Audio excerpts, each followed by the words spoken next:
Good morning, and welcome to the National Press Club, the place where news happens. I want to thank those who came to the club for our headliner newsmakers this morning, as well as those who are joining us via live stream.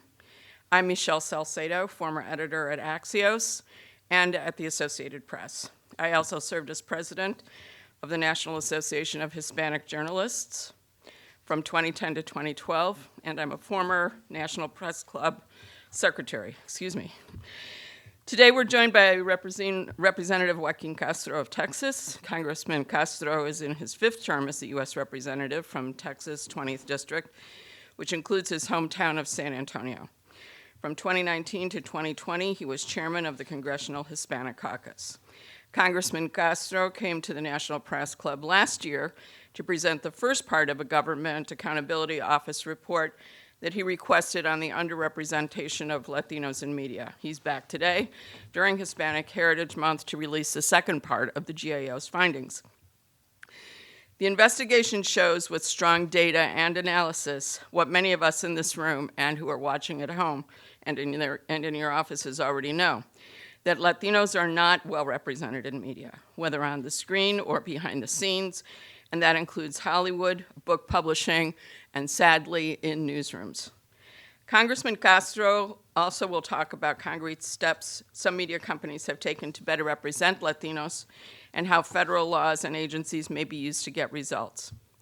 We are also delighted to be joined today by Sonia Perez, acting CEO of Unidos US, the largest Hispanic civil rights and advocacy organization in the nation. In addition to leading Unidos US, Ms. Perez has also conducted and published research on Latino social policy and demographic issues, including editing Moving Up the Economic Ladder, Latinos and the Nation's Future Prosperity, which examined the current employment status of Latino workers and the different factors that influence their socioeconomic mobility. Now we have a little housekeeping. We'll begin with some brief remarks from Ms. Perez and Congressman Castro, followed by some time for questions and answers. For those of you in the room, if you have a question, please write it on the cards that have been circulated and pass them to Kate. Kate, where are you? Her hand is up. She's going to be collecting those cards. Remember to print legibly. I can't ask what I can't read, and I want to ask as many questions as we have time for. For those of you who are watching online, email your question to headliners@press.org. We're looking forward to an insightful discussion today. Thank you both for joining us.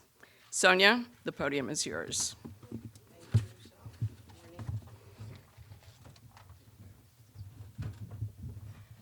Good morning, everyone. Buenos dias.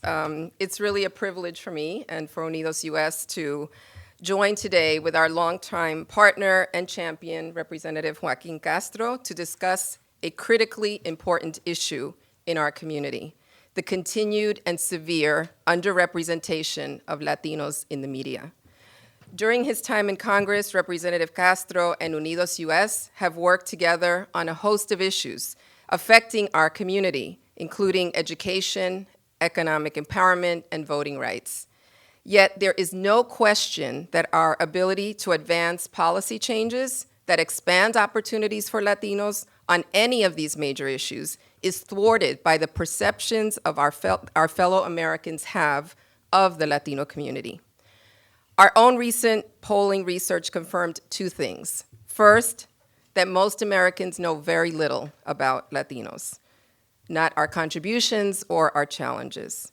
And second, that there is an empathy gap among Americans when it comes to the Hispanic community. While 20% of those surveyed view our community negatively, the majority are simply indifferent to us. In short, the real story of the Latino community remains largely untold.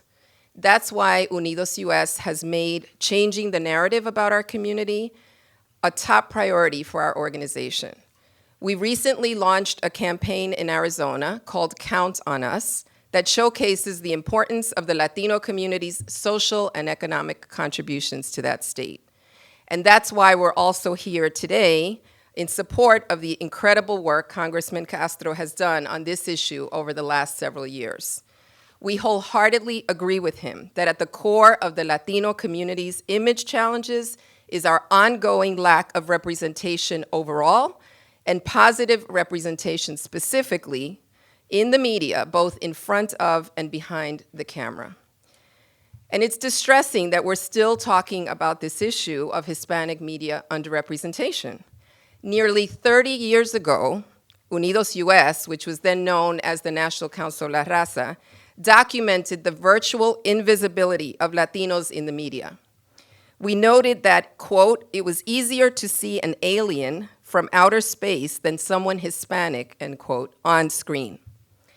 Off screen, we highlighted the almost complete absence of Latinos and Latinas in the executive ranks of the major media companies. And 3 decades later, the GAO report that Representative Castro commissioned in 2021 found that the media industry continues to lag behind virtually every other industry when it comes to Latino representation. And today, Latinos and Latinas only make up 4% of management, while 8 of 10 executives are white. In short, the media industry is failing the Latino community at a time when, in so many ways, Hispanics are the nation's future. And let me share why. When we did our studies, there were 22 million Hispanics in the country, 11% of the population.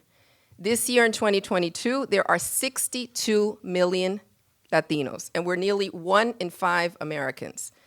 The number of Latinos in the workforce has tripled since we did our reports. We're nearly 1 in 5 American workers, and 70% of us are essential workers. Our buying power is 10 times larger than it was 30 years ago, and it's now up to $1.9 trillion.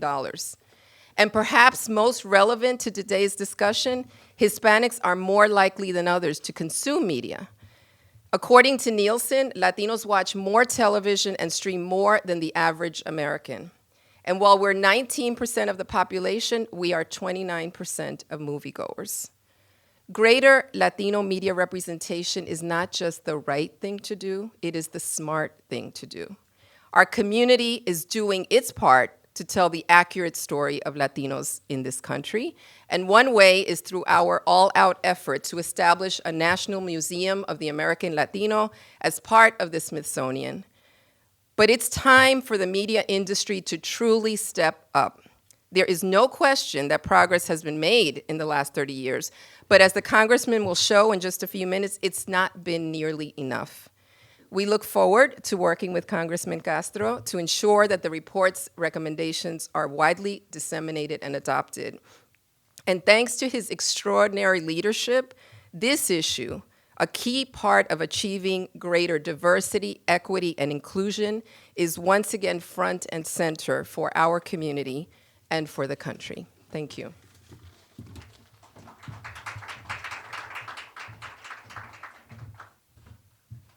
Good morning, everybody. It's great to see everybody this morning. I'm Congressman Joaquin Castro, and I proudly represent my hometown of San Antonio, Texas, here in the United States House of Representatives. I want to say thank you, Sonia, for those kind words about me, but also, more importantly, for all the work that you and Unidos have done over the years on this issue and so many others. Unidos.us has been at the forefront of Latino civil rights and advocacy for more than half a century, and it's an honor to have you here as we release this report. And it's also a privilege to be back at the National Press Club to mark Hispanic Heritage Month and continue this important conversation about Latino representation in American media. I consider it a foundational issue for our community. And thank you, Peter and Kate, for generously sharing your space and helping us spread the word about this event. And thank you also, Michelle, for your decades of work to uplift Latino stories and advance the careers of Latino and Latina journalists.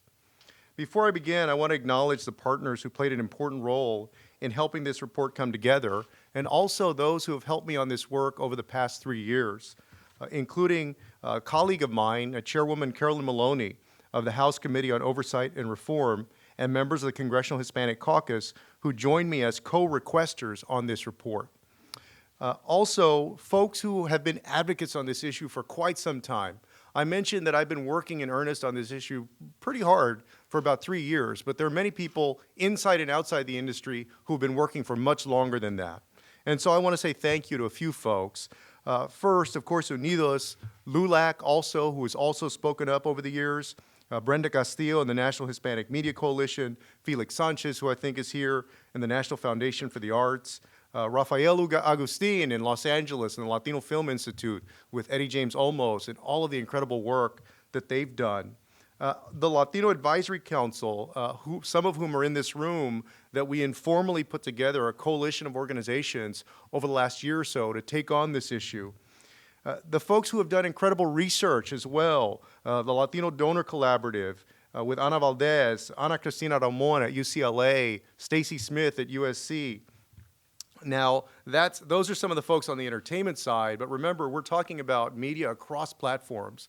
So when we think about hard news and journalism, thank you to the National Association of Hispanic Journalists for all of their incredible work and advocacy over the years. And in my hometown, the San Antonio Association of Hispanic Journalists, who's done the same kind of great work in San Antonio. And that's entertainment, hard news, and then you have publishing, book publishing. Over the last few years, there's been a wonderful group that has developed called Latinx in Publishing, and also Dignidad Literaria, who's done great work in pushing for change in publishing.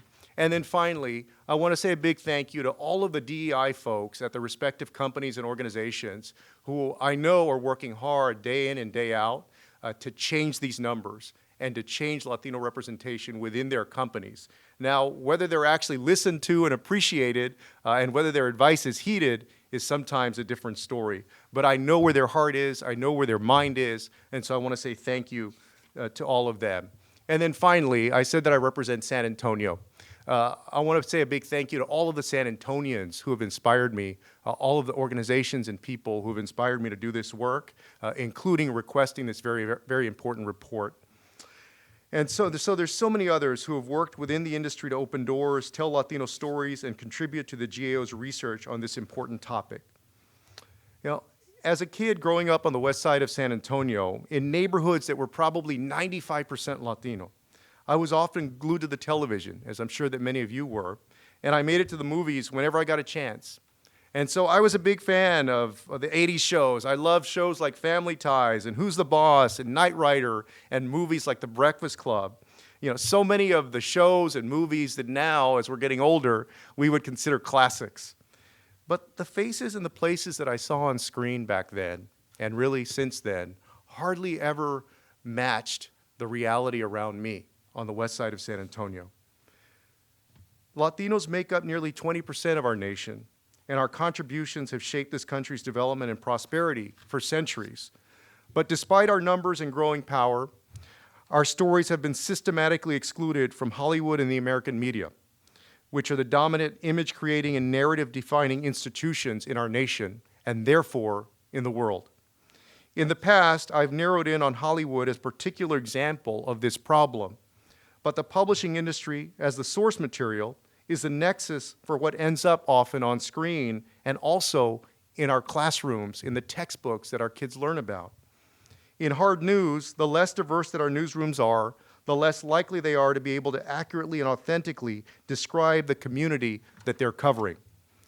The GAO report that we're here to discuss today is an opportunity to tie all of those fields together and look at the impact of Latino exclusion across the American media industry and what it means. Over the years, study after study has shown that Latinos are missing from the movies we watch, the textbooks our children read, and the mastheads of the newspapers that shape how Americans see their communities and how they see the world. As a result, it's clear that our fellow Americans simply don't know who Latinos are, not only because of American media, but I believe partly because of American media. And I'll start with an example that summarizes this problem quite well. Last year, researchers at the University of Southern California's Annenberg School released a report on Latino representation in top-grossing recent films that provides a good illustration of the scale of this problem. Across 1,300 top-grossing films from 2007 to 2019, just 3.5% of lead roles went to Hispanic or Latino actors or actresses. This marks a kind of invisibility in American society. In more than 40% of these films, and keep in mind that these are the box office winners that most Americans see, there were no Latino characters at all. In other words, a whole community that represents almost 20% of the country didn't even exist in those films. I've long argued that this kind of invisibility helps create a void in narrative, a black hole, where stereotypes and bigotry can fester. And when we look at the films where Latinos were represented, this becomes especially clear. In 100 of the top-grossing films from 2019, nearly 40% of top-billed Hispanic and Latino characters were depicted as criminals or ex-convicts. 40%. Think about what that means for a community. So if you're growing up in a small town or even in a big city without many Latinos, and the only ones you see on screen are criminals, imagine how that shapes your worldview and what you think of that community. And you all know that we're in the middle of a political season now, and we've got just over a month to go until this big midterm election. And many of the folks in this room, I know many of you all understand how campaign commercials work, played on repeat. Negative ads played over and over and over can help sear an impression of a candidate or something else in the public's mind. That's why candidates run for 2 weeks or 4 weeks or 6 weeks, the same negative ads over and over. I would compare those political ads and the negativity to what Hollywood has done for generations to Latinos, running the same ad over and over of Latinos being criminals or convicts or gang members or drug runners, Latinas as hypersexualized. There is an effect over time on the audience of that kind of delivery. For decades, the American media industry has been running an extended commercial about Latinos that focuses on the most harmful stereotypes of who we are. On screen and on the front pages of major newspapers, Latinos are portrayed as gangbangers, as drug dealers, and as quote-unquote illegals. These depictions obscure the positive real-life roles of Latinos as essential workers who got us through the early days of the pandemic, immigrant entrepreneurs giving new life to cities in the Midwest, and trailblazers across almost every American industry. So it's not just a question that we're talking about today of which actor or actress gets a role in a particular movie or TV show. The defining images and narratives that come out of American media affect every Latino or Latina, no matter their walk of life, who, for example, may be interviewing to be an accountant, a lawyer, an engineer, or a teacher, in a room full of strangers who see them as American media has defined our community.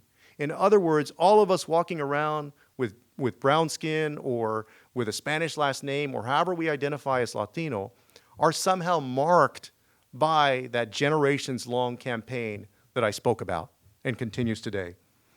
And as these negative stereotypes permeate the American imagination, they become dangerous tools for unscrupulous politicians to use and abuse for their own gain. The result, the marriage of political expediency and damning stereotypes, produces in its worst iteration the kind of tragedy we saw in El Paso, Texas, where a madman drove 10 hours to stop what he called the, quote, Hispanic invasion of Texas. My focus today is on Latino representation, but it's important to note that the same phenomenon has consequences for other ethnic groups as well. For example, in the early days of the pandemic, irresponsible journalism about the spread of the virus led to a spike in hate crimes against Asian Americans. That, combined with the political malfeasance and malevolence, particularly of our former president, led to a spike in hate crimes against Asian Americans. So this isn't contained just to the Latino community. It becomes much easier to convince Americans to fear their neighbors when the media has already primed the pump. So let me recap for a second, because I said this was the second part of this very important GAO report. Let me recap for a second the first part, which came out last year.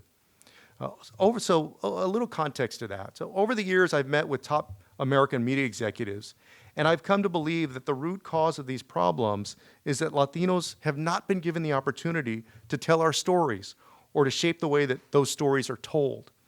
Last year, I released the results of a groundbreaking report on Latino representation in media from the GAO, the Government Accountability Office, an independent, nonpartisan agency funded by the federal government. The report showed that Latinos are vastly underrepresented in the American media industry, where we make up just 12% of the workforce, compared to about 18% of the total non-media workforce. And when we look more closely at the data, an even deeper portrait of underrepresentation emerges. In the media industry's service sector, the custodians, food workers, and others who keep the industry moving, 22% of staff are actually Latino.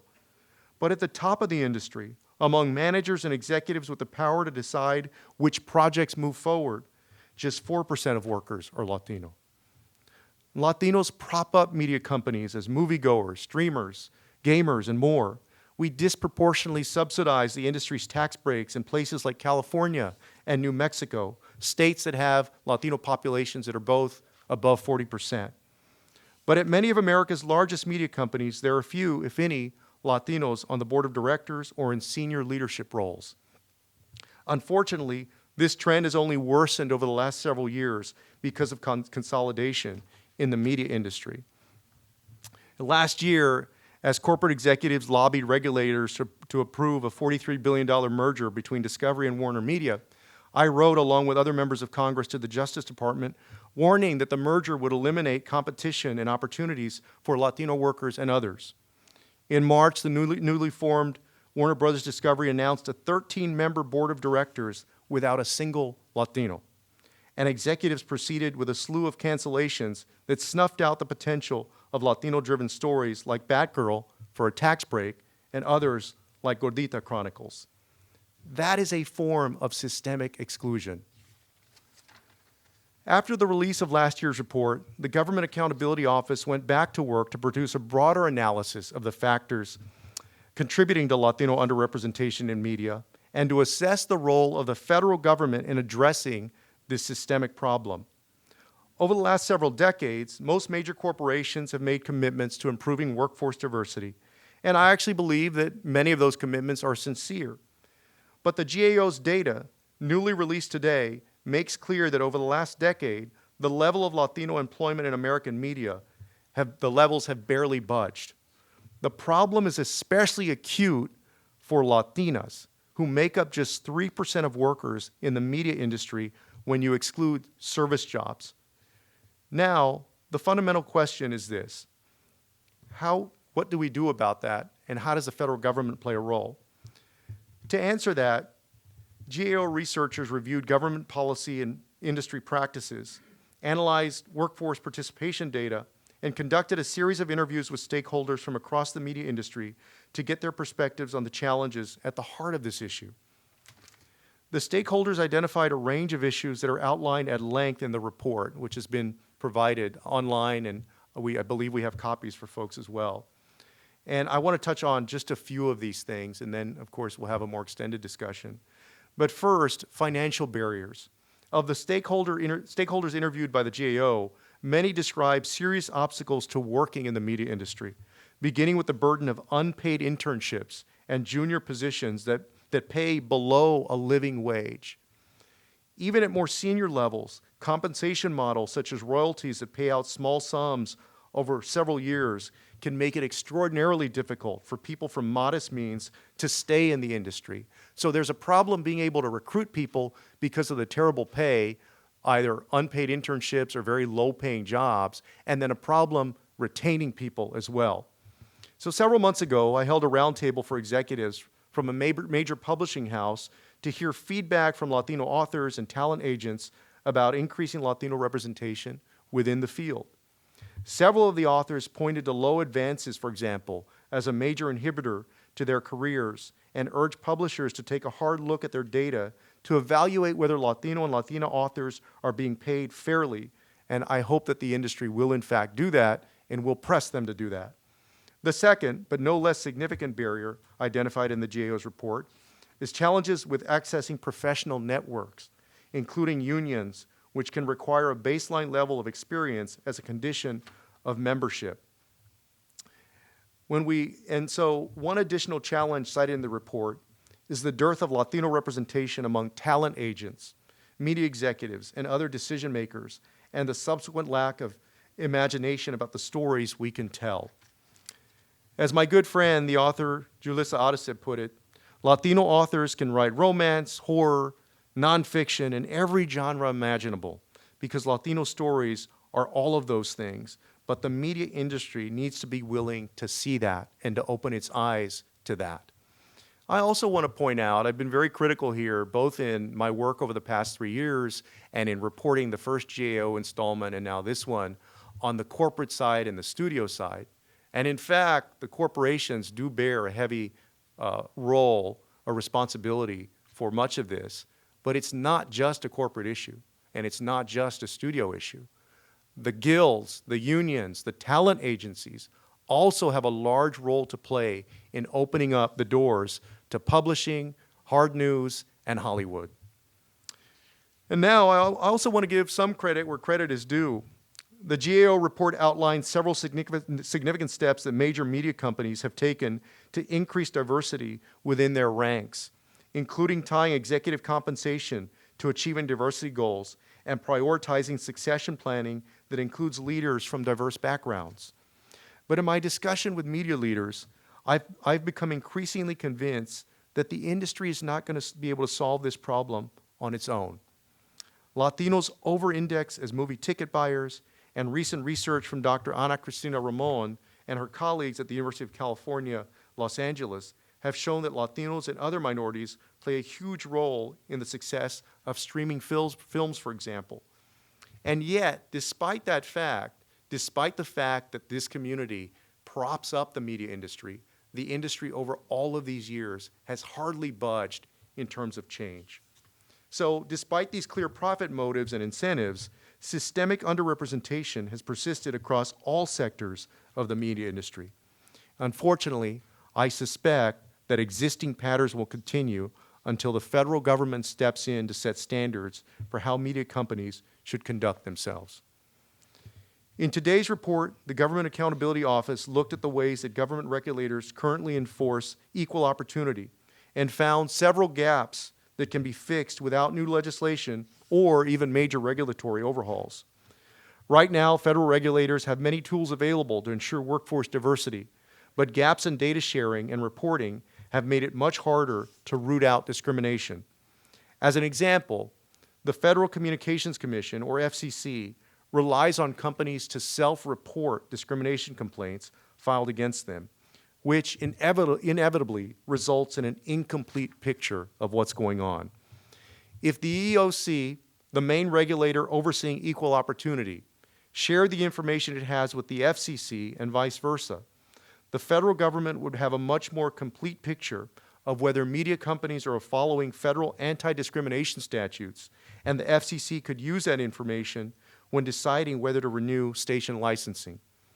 Labor unions, as I mentioned before, also play a major gatekeeping role in media, and the EEOC correspondingly requires certain unions to file a report on the demographics of their members. But the EEOC's union list isn't complete, and it needs the cooperation of local unions to build a full picture of who should be required to file these reports, which I hope that it will receive. I hope it will receive the cooperation of our American labor unions. In federal agency responses to the GAO's recommendations, both the EEOC and FCC acknowledged the value of data sharing between the two agencies and committed to exploring opportunities for further collaboration. This week, my office is sending a letter to the FCC and the EEOC that asks them to move swiftly to execute the recommendations in the GAO's report. Along with my colleagues, Senator Elizabeth Warren, Congresswoman Pramila Jayapal, Congressman David Cicilline, and others who have been active in the antitrust space, I will also continue to urge regulators to carefully consider how proposed media mergers can impact the Latino community. And there is clear evidence that corporate mergers reduce job opportunities for women and people of color. And I would like to see antitrust regulators push much harder to protect Latino employment during a time of increasing corporate consolidation. Federal regulators play an important role in enforcing equal opportunity, but I also want to touch briefly on some of the other work I've done in collaboration with many of the folks in this room to open more doors for Latinos and Latinas in media. First, I've engaged directly with more than a dozen major media companies across various platforms to seek accountability on these very issues. Second, I've worked with members of Congress and state legislators to apply greater scrutiny to public subsidies that benefit media and entertainment companies. Too many of our communities are subsidizing their own exclusion, and that absolutely needs to change. Third, I've put forward legislation to use the influence of the federal government to drive change. As an example, I got an amendment into the National Apprenticeship Act that would open up Department of Labor support to the media and entertainment industries for paid apprenticeships to get more Latinos and others into the field. That bill, while it passed the House, like so many others, is stalled in the Senate.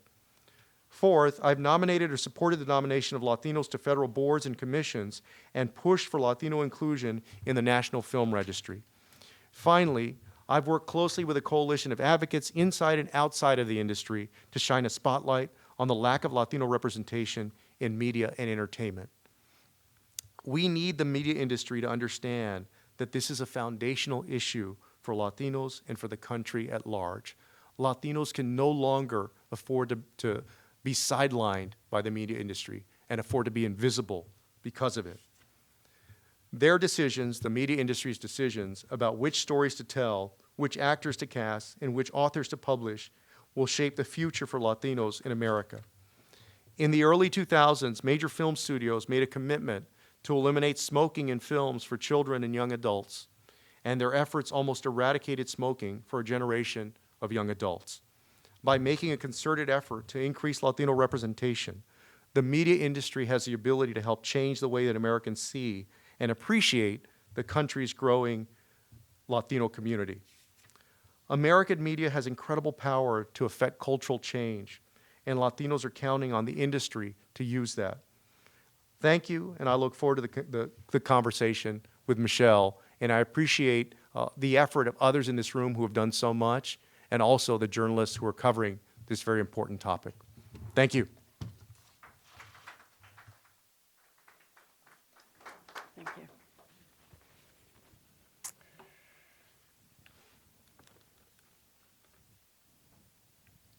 Congressman, let's start with the bureaucracy and then work from there.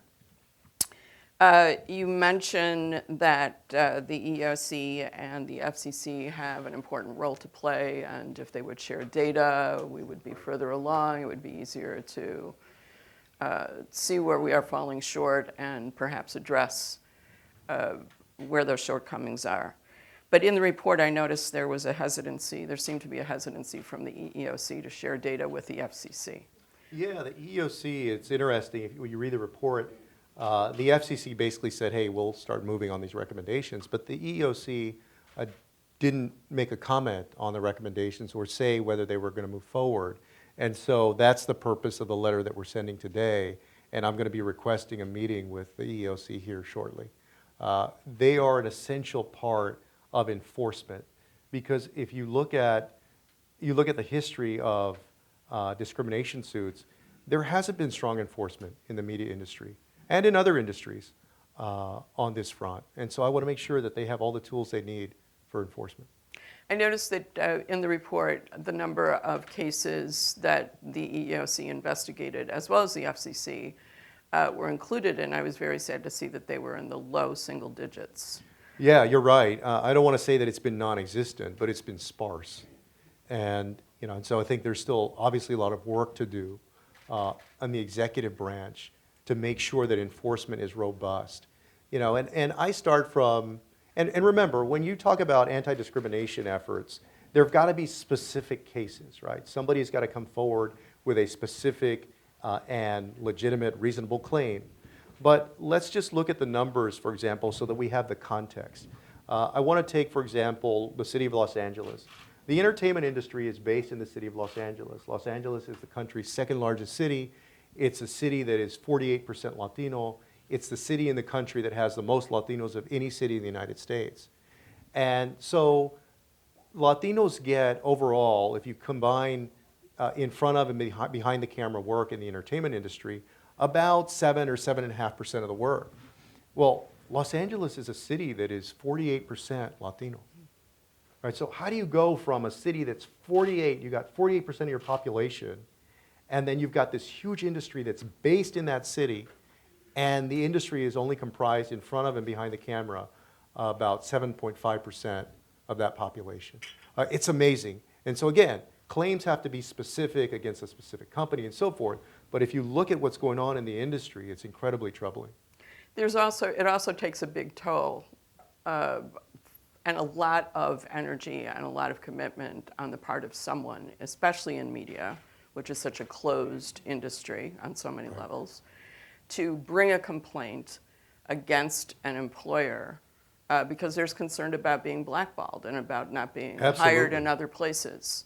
But if it takes that much energy to file those complaints and the EEOC is prosecuting or the FCC is prosecuting very few of them, what can be done to incentivize the EEOC and the FCC to prosecute those cases a little more credibly? Oh, that's a great question. You're right. Over the years, I've come across folks in the media industry who have been reluctant to file EEOC complaints because they fear that they're not going to be hired by the next media company or they'll be blacklisted essentially. And throughout American history, this has been an industry that has blacklisted people as a matter of fact. And so that is a legitimate fear. And it's something that we've got to continue to look at and work on from Congress. And also, I think the executive branch, I think, has got to redouble its efforts to make sure that workers are protected when they do come forward. So let's get a little more personal. As father of two young Latino children. There are three now. I have a 5-month-old daughter. Three, congratulations. 8-year-old, 6-year-old, and a 5-month-old. Congratulations. Thank you. How do you control the images of Latinos that your kids see? And how do you control what they watch? What do you tell them? That's a great question. My wife Anna and I have tried hard to expose them to positive role models and positive books about the Latino community, about our Mexican American community in San Antonio. But I worry about, like I said, over time, what they watch on television or what they'll be watching in movies. To me, as somebody in politics, I compare the intergenerational negativity that's been displayed on screen about Latinos to a long-running negative political ad against the community that leaves a long-lasting impression in the minds of kids, of adults, of everyone about who the community is. And so, yeah, it's a big concern for me. Right now, as you can imagine, because they're so young, we're better able to control, as parents, what they're exposed to. But as they get older, it obviously becomes much tougher. So when I was growing up, because I'm 1,000 years old, the Cisco Kid and Zorro were, I believe Disney had produced them and they were running on television.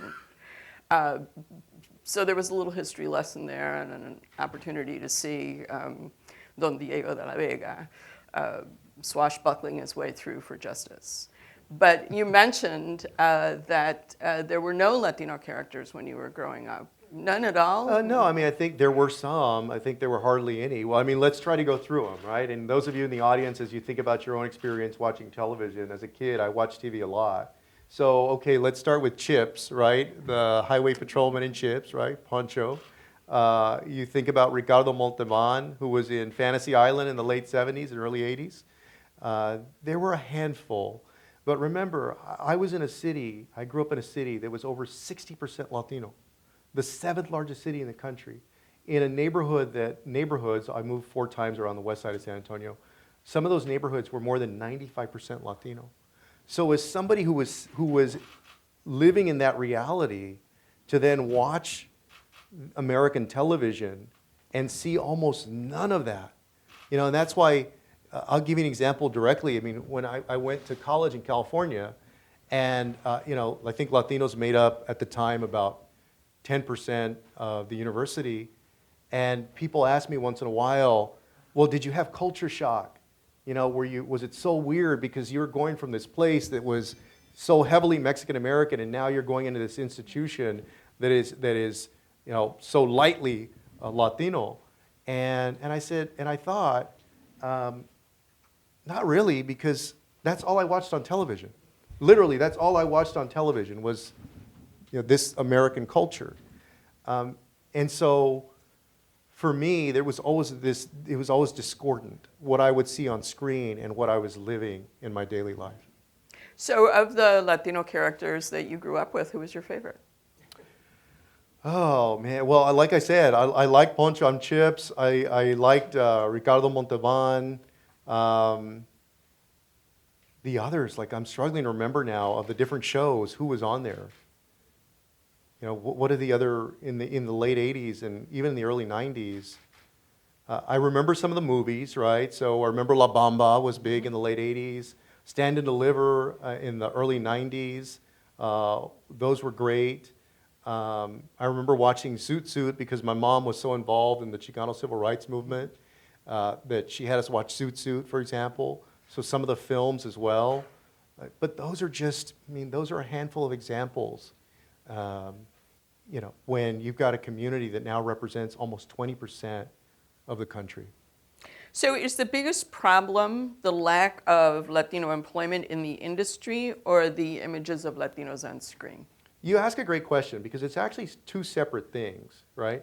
There's the issue of workers and representation, and then there's the issue of portrayal and stories, right?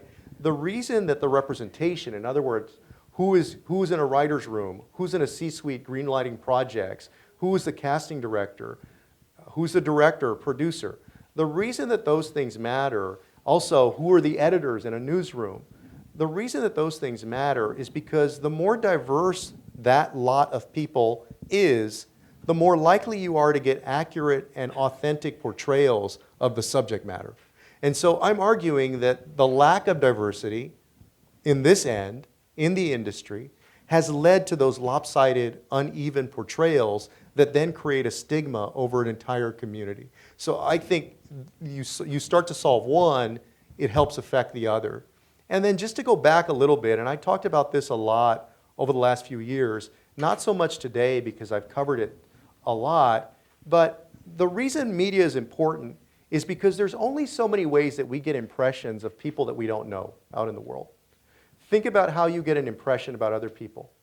Either through your personal experience, you meet them, or something you learn about in the classroom, in public schools or universities, or oftentimes through mass media, right? So you've got a lot of people growing up in communities where they've hardly ever interacted with or spent a lot of time with anybody from the Latino community.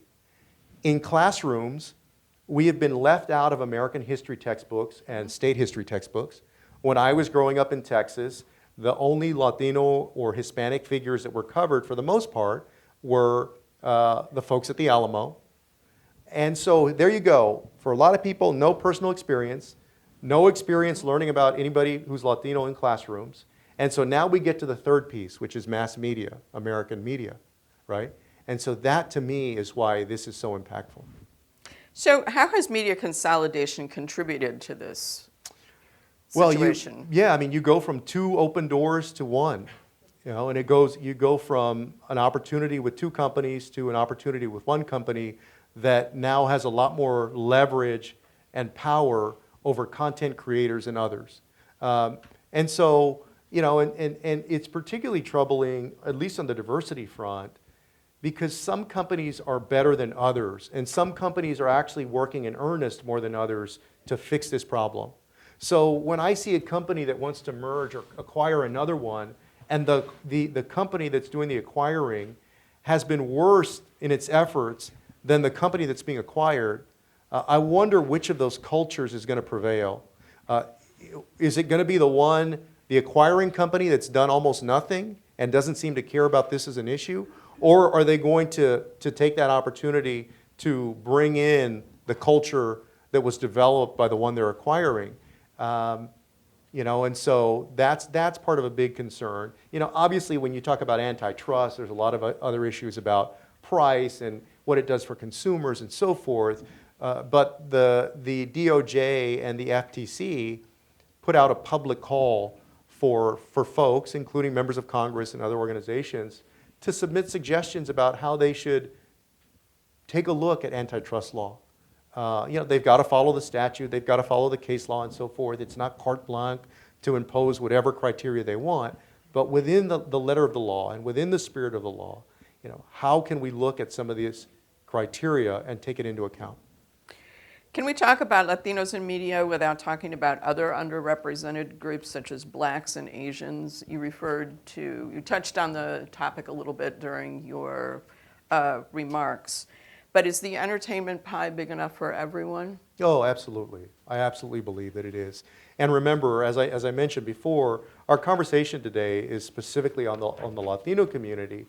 And it's on the Latino community because if you look at the percentage of the population, about 18.7% of the population now, and the percentage in the industry, there's the biggest gap with Latinos of any of the groups. But historically, certainly, and even today in many areas of media, African Americans are still shut out. Asian Americans are still shut out. So it's not an issue that's exclusive to the Latino community by any means. And where I've been able, I have tried to work in coalition with the Asian American community and the African American community to take on this issue. And I'll just give you a quick example of that.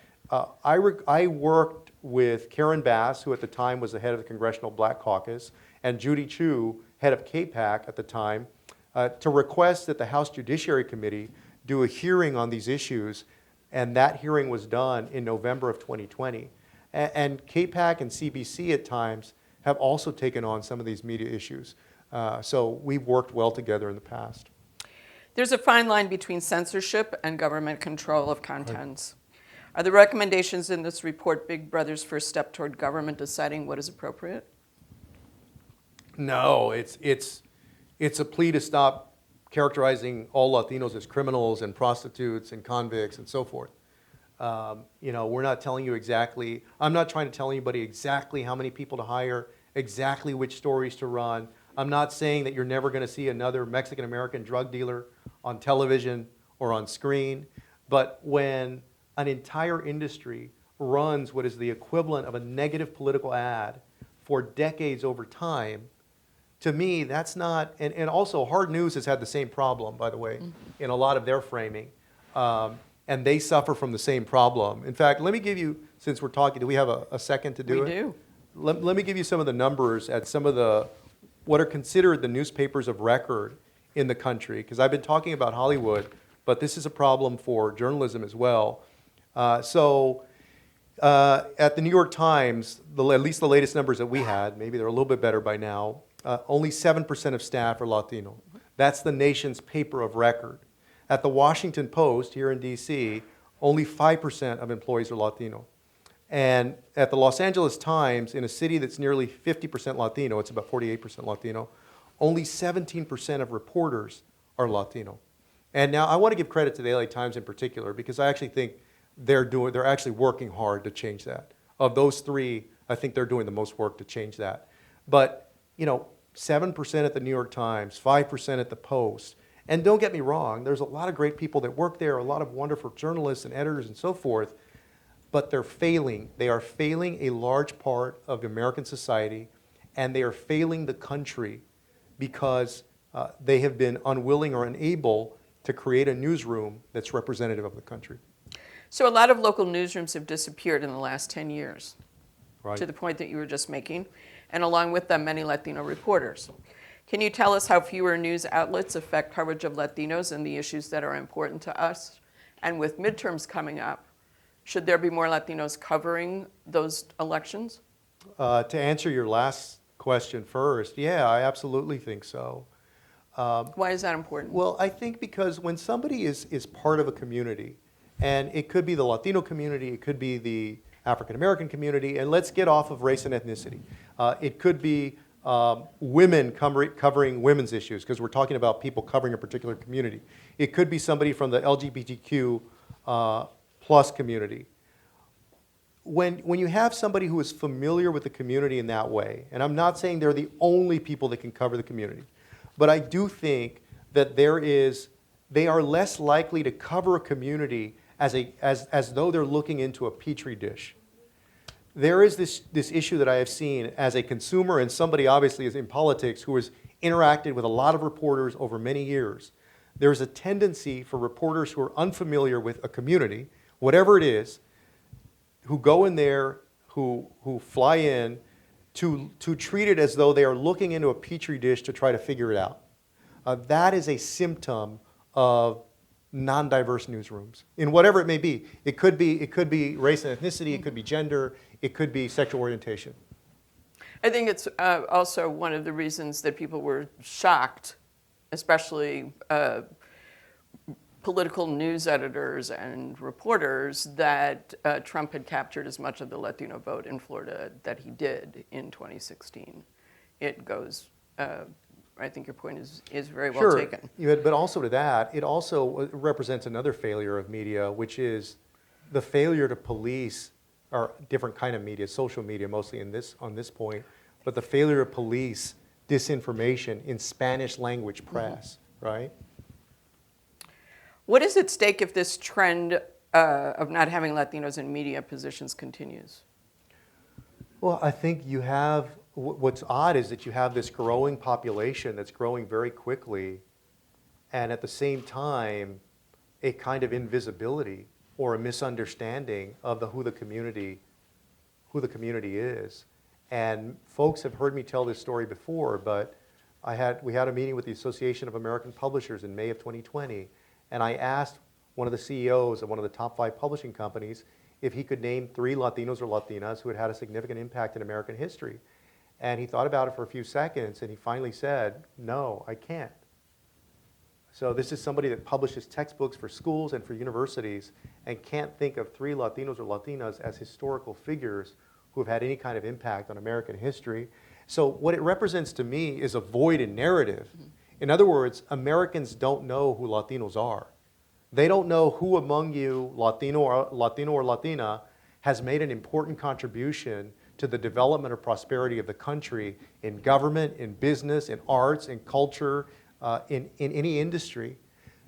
There is a danger, like I said, to having that void in narrative, to that black hole, because then it gets filled by all of these media stereotypes, and then it gets further twisted by unscrupulous and malevolent politicians who use it for their own political gain.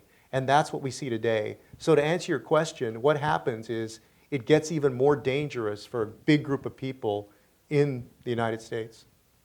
So the former ASNI published for the last at least 35 years a census of newspapers on diversity.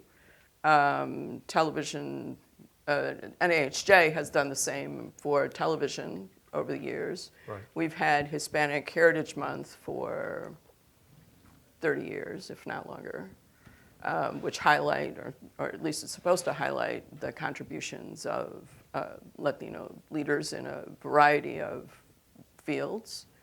Why aren't people listening? Why are we still, after 30 years, in this position? Well, part of it is a corporate resistance to change.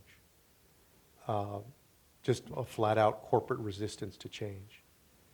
And let me use the example of the African American community, where now you finally have better African American representation across media platforms. Like I said, there's still a lot of big holes and a lot of underrepresentation. But that has finally, I believe, started to change in an earnest way.